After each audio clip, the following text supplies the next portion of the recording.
Hey guys, thanks for tuning on in. Before we get started, I just want to take a little minute and talk about our free Facebook group called Credit Score Hackers, where you can get answers to your credit questions from experts in the field as well as people in a similar situation. So, thank you guys so much once again for tuning on in, and I hope to see you on the inside. So building credit for folks can be sort of a struggle, especially when the scores are low, a lot of negative blemishes on a credit report. How in the world do you build new credit when many credit card companies won't take that chance on you? Well, there are places like secured loans, secured credit cards. There's a new company on the block called Extra Card. We're going to talk about that. I'm going to give you my opinion. Done a lot of research on this particular card. Many questions in my inbox about the Extra Card. So today we're going to talk about that plus a whole lot more. Okay, so the Extra Card is just like a secured credit card, but it has a lot of differences. So for example, it is similar because it does help build credit. It is going to report payment history, but there are some differences. So this card, the Extra Card, will connect to the consumer's bank account. And when you use the Extra Card for purchases like a normal debit card or credit card, wherever you go, that amount that you purchase for the day is going to be drafted from the consumer's bank account the very next day. So it's not like a credit card where you can charge for a period of 30 days or more, and then at the end of the month you have a bill or a statement you got to pay, and you have a minimum payment you got to do. You got to pay. This is a little bit different because per day, whatever transactions you use are going to be drafted from the bank account the following day. Now the cool thing is there is no credit check to sign up, so pretty much everyone is approved for this card. I haven't seen any reason why someone would get denied this card. I think probably if you didn't have a US bank account would be one reason, but let's continue to look into this. Okay, so the way that they determine the credit limit, it's solely based on the bank account balance at the time that you sign up. So the credit limit is going to fluctuate based on spending habits and payback history, so how you use it and how you pay it. The initial limit, though, is determined, like I said, by the bank account. So whatever the bank balance is at the time you set it up, that's going to be the initial credit limit. Now, Extra does charge a flat fee that starts off at $7 per month. They have 4 different ways to structure that fee. I'm going to talk about that here in a little bit. And Extra is going to report all of the transactions to the credit reporting agencies. Now, they don't report to all 3 reporting agencies. They only report to 2. They only report to Experian and to Equifax. They do not report to TransUnion. And another cool thing about Extra is that you do get rewards on your purchases. So since they draft the amount from your bank account anyway, it's like you're using your debit card, but you're building credit in the process. And if your bank or your debit card does not give you any rewards or any points for what you use, this would be a great alternative because you can build credit at the same time and get rewards and points for the purchases you are making. So there's a lot of there's that benefit that I personally love rewards. I love points. On my company Amex at the end of the year, I'm able to get, a couple $1,000s worth of gift cards to give to my employees as gifts. Sorry, Adam, if you didn't get anything, you're new, but that's one way you can actually, that's one benefit of getting rewards and getting points. I got an Amazon gift card. So the Extra Card is a MasterCard. So it's not a Visa, it's not an Amex, it's not a Discover. It is a MasterCard. So it can be accepted wherever Visa or MasterCard is accepted. Specifically MasterCard is accepted, which is about everywhere Visa is accepted. It's only allowed to be used for domestic purposes, so you cannot travel international with it. You can't make international purchases.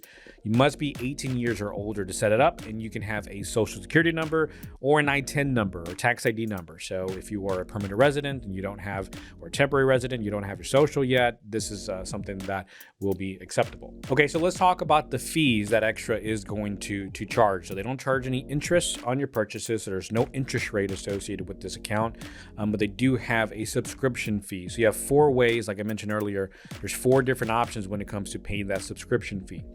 So number 1, you can subscribe to the rewards plus credit building account, and that is going to be $12 per month if you pay that monthly. So what that will do is that's going to report the payments to the credit reporting agencies, again to Experian and to Equifax. It's going to monitor your credit score, and you're also going to be able to earn points with your rewards card. The other option is you can go with extra credit building for only $8 per month. That's just going to report payments and monitor credits. You're not going to earn points with that option. Now you can do either option annually. So if you do it annually, then the first option, which is the rewards and the credit building, that's going to be $108 for the year. If you just do the credit building, that's going to be $84 per year, which comes out to $7 per month. That's how they get to advertise as low as $7 per month subscription. Now, me personally, I would go with the rewards with credit building, especially if you plan on using this in place of your debit card or your frequently used credit card. Those points do add up, although it is going to cost you about $4 more per month. It's well worth it, especially if you're generating that much or more in reward points and things you can get back for using the account. So that's my preference. But if you're not really familiar with the rewards or don't really use the account that much, maybe the credit building only platform would be good, especially if you're just trying to build credit. Okay, so let's talk about how this affects your credit score. So it's not very clear on the website. I did speak to someone there, via chat, very long conversation, because it is a complicated question. I couldn't get a straight answer, and I think the people that work there don't really know how to answer it. But from the answers that I got, this is what I believe is how it's going to report. So Extra is going to report all the purchases that you make each month. And so my question on that was, if you make the purchases and they draft the balance the next day from your bank account, then technically you don't have a balance, right? Especially if you stop using it for a period of time, eventually, within a day or two, you have no balance. So my question to them was, if the purchases get paid off the next day, what balance gets reported? So I think there was some confusion there. Maybe they mean credit limit. That's what gets reported. But if you do miss the payment, right? If you make the purchases, your bank account gets closed, or you don't have the money in the account when they time to draft the payment, and it goes into default for a period of 30 days or more, they are going to report a late payment. So they are going to report negative information if you do not pay off your purchases within 30 days. So when it comes to what the account type is, it is a revolving account, which is good. It's not reported as an installment account. You do want revolving accounts on your credit, especially if you're trying to build credit for the first time, or you haven't built, you don't have any positive credit in a while. This is a great alternative from the secured credit card, because it's a cheaper way, lower barrier to entry to get into a revolving credit line, because secured cards usually start off at $200 to put like a deposit down and you borrow against it. This is a great alternative to help with that barrier to entry, makes it easier for a lot of folks, and it reports like a revolving account, which helps out FICO and Vantage scoring quite a bit. So when your account gets reported each month, I do believe what's going to happen is the limit that's going to get reported is going to be how much your purchases were for that month. So whatever you purchase from the first to the end of the month, 30th, 31st, or 28th or 29th of February, whatever you use for that month, that's going to get reported on the 5th of the month. And I do believe that's going to get reported as the credit limit, not the balance, because they're going to probably get a bunch of complaints if they report the balance. If let's say the account is completely paid off by the end of the month, and on the 5th they said they have a balance of what you use, that's not really accurate.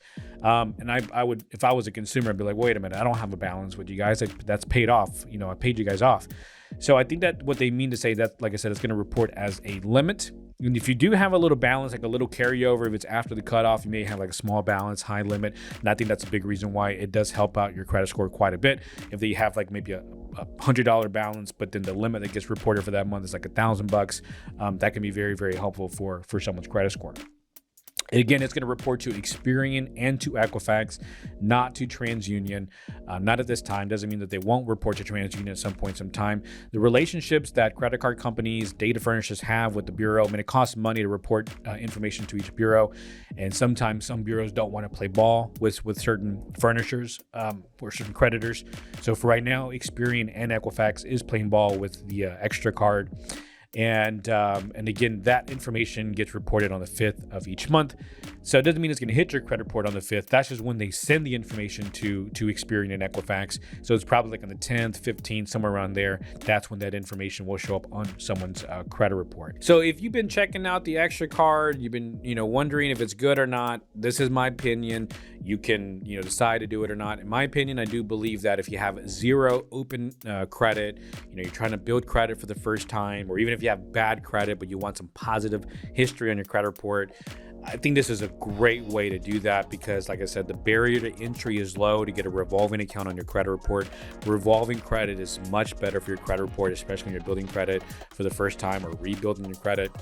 And lower barrier to entry because a secured credit card is normally going to run you about $200 to $300 to open up an account. And that's basically the deposit. With this, you're just paying the subscription fee, whether it's $8, $12, you pay annually, whatever it is. So lower barrier to entry to get an account reported on your credit report to Experian and Equifax, and get rewards, and you basically use it like your debit card like you normally would, but it's going to report payment history to your credit. So I like it. If you want to get started, go to extra.app to learn more. We currently don't earn a commission by referring you guys, but eventually we will. So it looks like they do offer a referral program, which is really cool. But at the time that I'm making this video, we don't have a partnership. So, check them out, do your own research. You can even download the app in the App Store or just Google Extra Card and you'll find them on the website and you can start your application online. Other than that, I hope this information was helpful. If you're really considering this card, this is my opinion that based on the research that I've done and being in the credit industry for over a decade. Again, I'm Joe Chavarria. Thank you all for your time. I'll see you guys next time. Take care.